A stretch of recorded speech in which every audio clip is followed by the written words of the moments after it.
dapat natin consider yung safety natin. Ano ba yung nasa paligid natin? Baka puro naman yan factory o puro gangster.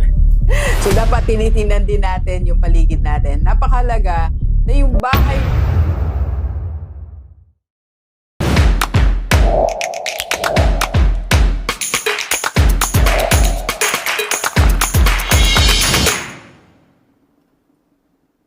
Alright, Delivers, pag-usapan naman natin ngayon, saan nga ba tayo dapat magpatayo ng bahay? Sa lahat mga gusto mag-start na magpatayo na ng bahay nila o yung ngayon mo lang na-realize that kailangan ko pala ng bahay, no? So, meron tayong dalawang criteria. One is based sa environment and second based sa finances. Alright? So, simulan na natin sa environment. Alam nyo, bago ako magtuloy, no? Napakalaga na pinag-iisipan din nating mabuti kung saan nga ba tayo magtatayo ng bahay natin. Kasi marami sa atin na pag may nakitang lupa, patayo na tayo, o kung nasaan yung mga kakilala natin, doon na tayo magpapatayo ng bahay.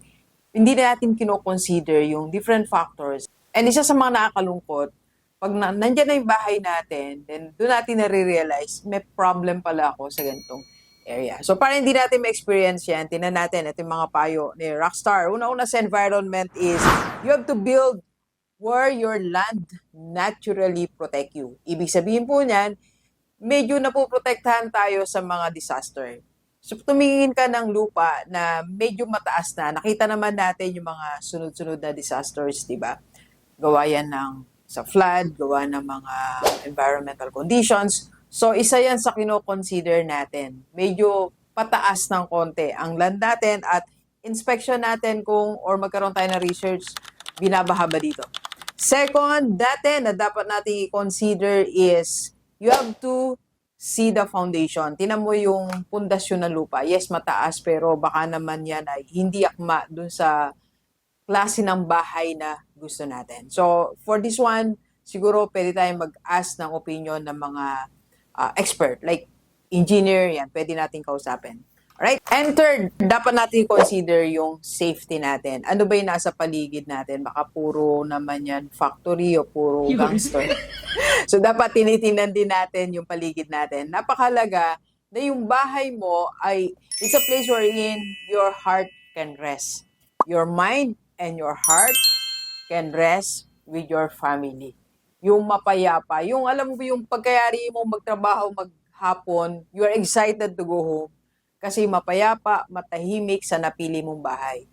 Unlike yung pagod ka na sa place of work o sa business place mo, then maingay, magulo, tapos pag uwi mo sa bahay, maingay pa din ang paligid. So walang kapayapaan. Your mind and your heart can rest. So hindi yan po pwede. Alright? So punta naman tayo sa financial aspect. Tandaan natin, dalawang bagay lagi i-consider natin. Kasi napakalaga na yung bahay mismo natin can help us to produce money. Hindi lang siya safe, kundi magiging money machine pa rin siya. Part of it can be a money machine, tulungan kang magkaroon ng pera. So first consideration natin is, principle muna to you have to build house with strategy, not with memories. Marami kasi sa atin, lalo sa Pilipino, na talagang yung consideration natin, yung memory, yung dyan ako lumaki, kaya dyan ako magpapagawa ng bahay, di ba?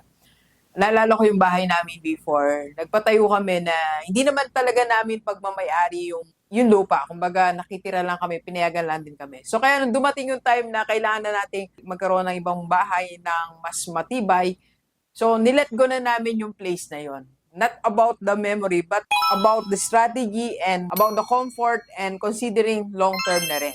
So, it's not about memories. Iwasan natin masyado tayong nagiging basihan natin yung memories natin, yung puso natin. Alright? So, ito yung mga principle based on finances. First, you build a house where change is happening. Nagkakaroon ng mga changes. Ibang gumagalaw. Gumagalaw yung tao, gumagalaw yung changes. Yung dati, walang ganito. Ngayon, meron na. Dati, ganito lang, rough road lang. Ngayon, maayos na yung daan. Dati, walang school. Ngayon, may school na. Dati, walang business transaction. Ngayon, meron na. So, piliin natin yung lugar na may pagbabago. Marami kasing tayong mabibiling lupain pero walang changes. Naalala ko isa sa mga nagpo-quote sa akin. Sabi niya, Doc, bumili ako ng 5 lupain pero wala naman changes. Kaya nangyayari, nahirapan siyang magbenta uli kasi nga wala naman changes dun sa place. So tingnan natin, aralin natin meron bang pagbabagong nagaganap dito? 5 years ago or 10 years ago, ano ba itsura nito? Baka same lang din. So that means you'll wait another 10 years bago magkaroon ng changes sa lugar na yan. Alright? So second po is you have to build based on your budget. Tingnan mo talaga yung budget natin. Di ba marami nagpapagawa ng bahay? Hanggang sa kalahati lang natapos kasi walang budget. Isang kwarto lang natitira, yung kalahati hindi pa pwedeng gamitin kasi hindi natatapos, kulang yung budget. So try to see magkano ba yung budget na meron ka. Para noon, maging realistic tayo. Ilang floor ba talaga yung kaya nitong budget ko? Or ilang rooms ba talaga yung kaya ng budget? Huwag nating kalimutan yan. Yes, mataas yung pangarap natin, malaking pangarap natin sa bahay natin. Pero mahirap kasi yung konti lang budget mo, ganito lang, tapos ganito yung move mo, di ba? Hindi siya masyado realistic. Okay?